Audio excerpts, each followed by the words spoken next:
urang bisa bener teh lantaran lalajo batur salah matak tong ngewa ka jelema salah tong resep ka jelema bener hirup jelema teu cicing dina hiji daraja.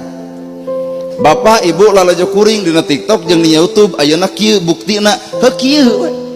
di kopiah henteu di udang henteu di sorban henteu tong digeunggeureurkeun tahun hareup kuring eudeuh dek di udeng dek di gamis dek di sorban ngan ibu nu bakal boga panyakit kumaha panyakitna eueuh leuheung